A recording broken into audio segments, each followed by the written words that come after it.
दोस्तों, आज की यह कहानी 3 जवान सन्यासियों और एक सुंदर विधवा महिला की है जो गांव की वेश्या थी। यह कहानी रहस्य, रोमांच और बदलाव से भरी हुई है। कैसे इन सन्यासियों की मुलाकात इस महिला से होती है और कैसे यह कहानी एक अनोखे मोड़ पर पहुंचती है, जानने के लिए इसे अंत तक जरूर सुने। पुराने समय की बात है जब सत्य की खोज में 3 सन्यासी देश देशांतर की यात्रा कर रहे थे। उनकी उम्र 35 से 40 वर्ष के बीच थी और वे तपस्वी जीवन जीते थे। वे भोजन के लिए गांव-गांव भिक्षा मांगते और बदले में लोगों को जीवन के सच्चे मार्ग के बारे में उपदेश देते थे। उनका एक ही उद्देश्य था, सत्य की खोज, जो हर मनुष्य को अपने जीवन में करनी चाहिए। एक बार की बात है, गर्मियों की एक दोपहर में जब सूर्य अपने तेज प्रकाश से पृथ्वी को झुलसा रहा था, तीनों सन्यासी पगडंडियों से गुजरते हुए एक छोटे से गांव की सीमा पर पहुंचते हैं। यह गांव अपेक्षाकृत छोटा था। यहाँ गिने चुने घर थे और चारों ओर हरियाली फैली हुई थी। गांव के लोग सीधे साधे और आशावादी थे। वे अपनी जीविका के लिए कृषि पर निर्भर थे और दिन भर खेतों में मेहनत करते। सन्यासियों ने गांव में प्रवेश किया और वे भिक्षा मांगने लगे। वे एक एक घर जाकर भिक्षाम देहि कहकर अन्न और जल मांगते। गांव के लोग श्रद्धा से उन्हें भोजन देते और उनके उपदेश को ध्यान से सुनते। कुछ लोग अपनी समस्याएं भी उनसे साझा करते, जिनका सन्यासी धैर्य पूर्वक समाधान बताते। धीरे धीरे पूरे गांव में उनकी भिक्षा पूरी हो गई, लेकिन गांव के एक कोने में एक झोपड़ी थी जो सबसे अलग थी। वह गांव के अंतिम छोर पर खड़ी थी और वहां कोई आता जाता नहीं था। भिक्षा के दौरान एक सन्यासी ने ग्रामीण से पूछा, भाई, यह झोपड़ी किसकी है? हमने पूरे गांव से भिक्षा ले ली, लेकिन इस घर से नहीं। ग्रामीण का चेहरा अचानक गंभीर हो गया। उसने धीरे से कहा, बाबा जी, उस झोपड़ी में मत जाइए, वह आपके लायक स्थान नहीं है। सन्यासी ने आश्चर्य से पूछा, ऐसा क्यों? वहां कौन रहता है? ग्रामीण ने संकोच से कहा, वहां एक विधवा स्त्री रहती है, लेकिन अब वह एक वेश्या बन चुकी है। गांव के सभी पुरुष रात में उसके पास जाते हैं। वह अत्यंत सुंदर है और जिसने भी उसे देखा वह खुद को रोक नहीं सका। उसकी काली गहरी आंखें और आकर्षक शरीर किसी को भी मोह में डाल सकता है। तीनों सन्यासी ग्रामीण की बात सुनकर एक दूसरे की ओर देखने लगे। उन्होंने एक दूसरे को इशारा किया और उनमें से एक ने कहा, ठीक है, हम वहां नहीं जाएंगे। ग्रामीण संतुष्ट होकर चला गया, लेकिन सन्यासियों के मन में जिज्ञासा जाग उठी। आखिरकार तीनों ने निर्णय लिया कि उन्हें इस महिला से मिलना चाहिए।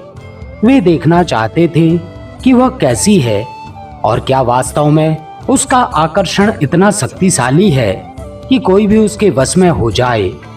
वे धीरे धीरे झोपड़ी की ओर बढ़ने लगे।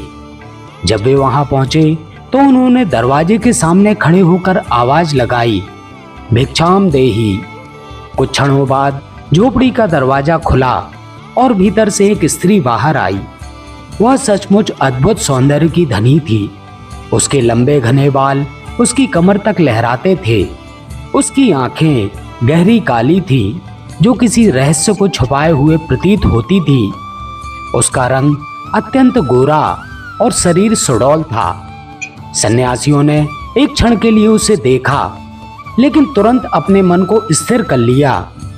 महिला ने एक मोहक मुस्कान के साथ उन्हें प्रणाम किया और कहा, यह मेरे लिए सौभाग्य की बात है कि आज मेरे द्वार पर सन्यासी आए हैं।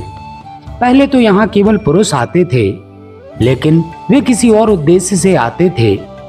आज पहली बार कुछ भिक्षा मांगने आए हैं। उसके स्वर में एक अजीब सी नटखट थी जो किसी को भी प्रभावित कर सकती थी। सन्यासियों ने शांत भाव से कहा, देवी, क्या हमें कुछ भोजन या पानी मिल सकता है? महिला ने हंसते हुए कहा, भोजन छोड़िए, कुछ और चाहिए तो बताइए।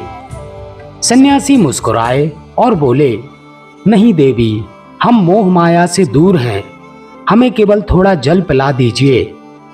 महिला ने इशारा किया, तो आइए भीतर चलिए, मैं आपको पानी लाकर देती हूँ। तीनों सन्यासियों ने देखा कि यह महिला अत्यंत चतुर है।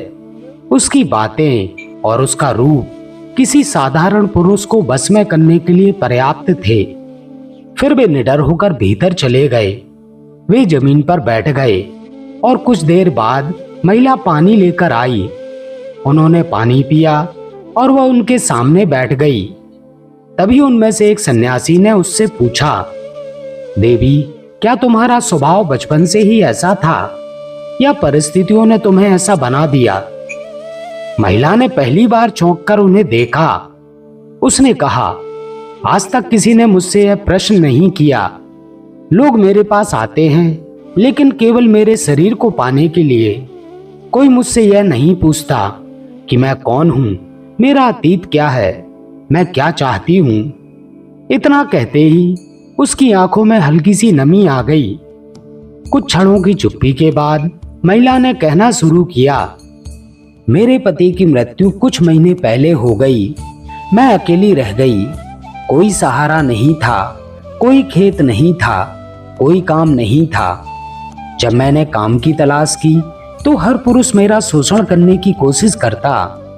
तब मैंने सोचा, क्यों ना मैं स्वयं ही वह बन जाऊं जिससे लोग आकर्षित होते हैं। तीनों सन्यासियों ने गहरी सांस ली। उन्होंने उसकी व्यथा को महसूस किया। अब आप ही बताइए, महिला ने कहा, क्या मैं गलत हूं? जब पेट की आग जलती है तो इंसान कुछ भी करने को मजबूर हो जाता है। समाज बिना कुछ दिए कुछ नहीं देता और बदले में मैं अपना शरीर देकर अपना जीवन चला रही हूं। सन्यासियों ने उसकी बात सुनी, लेकिन वे जानते थे कि यह मार्ग उसे कहीं नहीं ले जाएगा। तीनों सन्यासी ध्यानपूर्वक उसके चेहरे के भावों को पढ़ रहे थे। उनमें से सबसे अनुभवी सन्यासी, जिसे लोग अंगिरा कहते थे, अंगिरा ने कहा, देवी, संसार का नियम बड़ा विचित्र है। यह वही समाज है जो पहले तो किसी अबला का शोषण करता है और फिर उसी पर उंगली उठाता है। लेकिन यह सत्य नहीं कि जीवन यापन का केवल यही एक मार्ग है। महिला ने कड़वाहट भरी मुस्कान के साथ कहा, बाबा, यदि यह मार्ग गलत है तो फिर समाज ने मुझे दूसरा मार्ग क्यों नहीं दिया? जब मेरे पति की मृत्यु हुई तब क्या कोई मेरा सहारा नहीं बना? तब सबने मुझे बस एक वस्तु की तरह देखा। तीनों सन्यासियों ने उसकी पीड़ा को महसूस किया, लेकिन वे जानते थे कि किसी भी आत्मा का परिवर्तन एक गहरी प्रक्रिया है। तभी एक और सन्यासी, जिसे महायोगी कहा जाता था, आगे झुका और बोला, देवी, सत्य की खोज में हम तीनों वर्षों से भटक रहे हैं। हमने राजा से लेकर भिखारी तक को देखा है, धनवान से लेकर निर्धन तक को समझा है, परंतु जो सबसे अधिक दुखी होता है वह व्यक्ति है जो अपने ही जीवन को समझ नहीं पाता। महिला कुछ कहने ही वाली थी कि अचानक झोपड़ी के बाहर से किसी के तेजी से भागने की आवाज आई। सन्यासी सतर्क हो गए। अंगिरा ने झोपड़ी का दरवाजा खोला और देखा कि एक व्यक्ति दरवाजे के बाहर खड़ा है। कौन हो तुम? अंगिरा ने कड़क आवाज में पूछा। वह व्यक्ति सहम गया, लेकिन कुछ क्षणों बाद संकोच से सामने आकर बोला, मुझे क्षमा करें बाबा, मैं इसी गांव का रहने वाला हूँ। मैं बस यह देखने आया था कि इस विधवा के घर कौन आया है। अचानक मेरी चिंता क्यों होने लगी? वैश्या ने प्रश्न किया। जब मैंने पहली बार यह राह चुनी थी तब तुम और पूरा गांव मुझसे मुंह मोड़ चुके थे। तब मेरा साथ क्यों नहीं दिया? उस व्यक्ति ने सिर झुका लिया। उसका स्वर धीमा और क्षीण था। हम डर गए थे, शायद स्वार्थी भी थे। महिला की आंखों में कुछ पल के लिए एक अनोखी चमक उभरी। ना वह क्रोध था, ना क्षमा, बल्कि उससे कहीं गहरा कुछ। सन्यासियों ने इस संवाद को ध्यान से देखा और फिर उस व्यक्ति की ओर मुड़े। क्या तुम वास्तव में इसकी सहायता करना चाहते हो? एक गहरी चुप्पी छा गई। फिर उसने धीरे से कहा, यदि यह सच में अपना जीवन बदलना चाहती है तो मैं इसका साथ देने के लिए तैयार हूं। महिला के मन में असमंजस था। क्या वह सच में बदल सकती थी? क्या समाज उसे फिर से स्वीकार करेगा? उसकी आंखें उत्तर खोज रही थी। उसने सन्यासियों से पूछा, बाबा, यदि मैं यह राह छोड़ दूं तो क्या लोग मुझे अपनाएंगे? क्या वे मेरा अतीत भूल पाएंगे? महायोगी मुस्कुराए और बोले, देवी, जल चाहे जितना भी मैला हो जाए, समय और धैर्य के साथ वह फिर से निर्मल हो सकता है। प्रश्न यह नहीं कि समाज क्या करेगा, बल्कि यह है कि तुम क्या चाहती हो। महिला पहली बार निरुत्तर हो गई। किसी ने उससे यह प्रश्न पहले कभी नहीं पूछा था। लेकिन इससे पहले वह कोई उत्तर देती, बाहर हलचल मच गई। कुछ पुरुष जो कभी उसके पास जाया करते थे, अब विरोध और असमंजस से भरे खड़े थे। बाबा, आप यहाँ क्या कर रहे हैं? एक बुजुर्ग ने कड़े स्वर में पूछा। सन्यासियों ने उन्हें शांत रहने के लिए कहा, लेकिन गांव वालों में बेचैनी थी। यदि यह स्त्री सुधर गई तो हमारे रास्ते बंद हो जाएंगे, किसी ने फुसफुसाया। सन्यासियों को समझ में आ गया कि समस्या केवल इस महिला की नहीं, बल्कि पूरे समाज की थी, जो नैतिक पतन के गर्त में जा चुका था।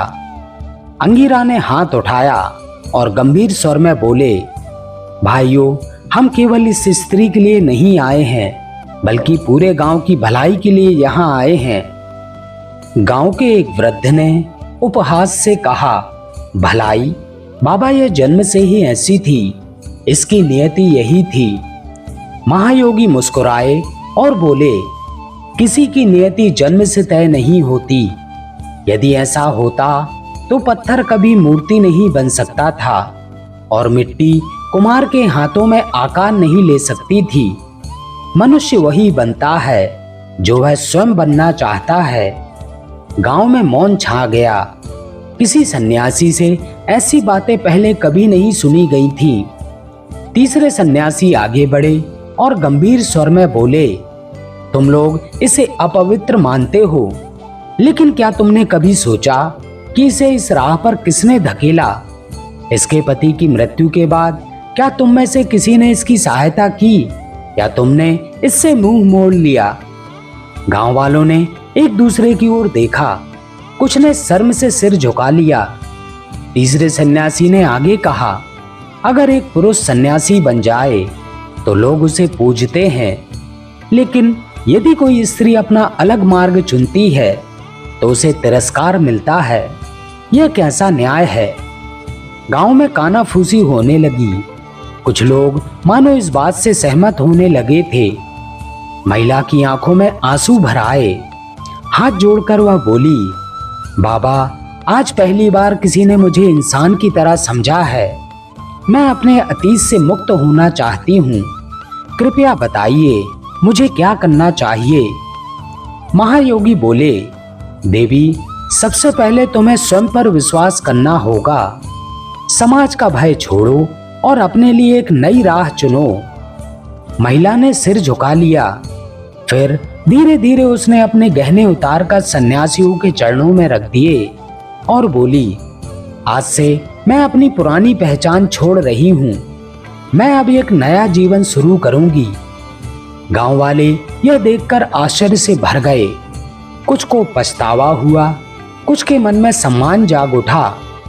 अब अंगीरा गांव वालों की ओर मुड़े और बोले, अब यह स्त्री नया जीवन शुरू करना चाहती है, लेकिन प्रश्न यह है, क्या तुम लोग इसे स्वीकार करोगे?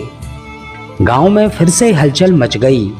कुछ लोगों ने सहमति में सिर हिलाया, लेकिन कुछ अब भी संदेह में थे। तभी एक वृद्ध किसान आगे बढ़ा और बोला, बाबा, आपने हमारी आंखें खोल दी। यदि यह अपने जीवन को बदलना चाहती है तो हमें इसे स्वीकार करने में कोई संकोच नहीं होना चाहिए। धीरे धीरे और भी लोग सहमत होने लगे। कुछ युवकों ने कहा, यदि यह महिला मंदिर में पूजा पाठ करना चाहती है तो हम इसे रोकेंगे नहीं। सन्यासियों के चेहरे पर संतोष की मुस्कान आई। परिवर्तन की प्रक्रिया आरंभ हो चुकी थी। तीनों सन्यासियों ने महिला को आशीर्वाद दिया और कहा, अब तुम अपने जीवन को उस सत्य की ओर मोड़ो जिसकी तुम वर्षों से उपेक्षा कर रही थी। जो भी कठिनाई आए, धैर्य मत खोना। सत्य का मार्ग कठिन होता है, लेकिन यही तुम्हें वास्तविक आनंद देगा। गांव वाले अब पूरी तरह शांत हो चुके थे। कई लोगों ने महिला से क्षमा मांगी और उसे नया जीवन शुरू करने के लिए प्रेरित किया। सन्यासियों ने गांव को अंतिम बार देखा और अपने मार्ग पर आगे बढ़ गए। महिला ने उसी दिन से गांव के मंदिर में पूजा पाठ शुरू कर दिया। उसने अपना समय भक्ति, सेवा और सत्संग में लगाना शुरू कर दिया। धीरे धीरे गांव के लोग भी उसे स्वीकार करने लगे। जो लोग कभी उसकी ओर गलत दृष्टि से देखते थे, अब वे भी उसका सम्मान करने लगे। गांव की अन्य स्त्रियों ने भी उसमें प्रेरणा देखी। वे समझ गईं कि आत्मसम्मान से जीने का दूसरा मार्ग भी हो सकता है। और इस प्रकार एक महिला का निर्णय केवल उसके लिए ही नहीं, बल्कि पूरे गांव के लिए परिवर्तन का कारण बन गया। दोस्तों, इस कहानी के बारे में आप क्या सोचते हैं? अपनी राय कमेंट में जरूर बताइए। और वीडियो पसंद आया हो तो वीडियो को लाइक जरूर करें। और जो मित्र हमारे चैनल पर नए हैं, वे चैनल को सब्सक्राइब जरूर करें और बेल आइकन प्रेस करके ऑल करें, ताकि आगे आने वाली वीडियोस की नोटिफिकेशन आपको समय पर मिलती रहे। तो दोस्तों, इस वीडियो में बस इतना ही। मिलते हैं ऐसे ही किसी अन्य ज्ञानवर्धक वीडियो में। तब तक अपना ख्याल रखें। नमो बुद्धाय।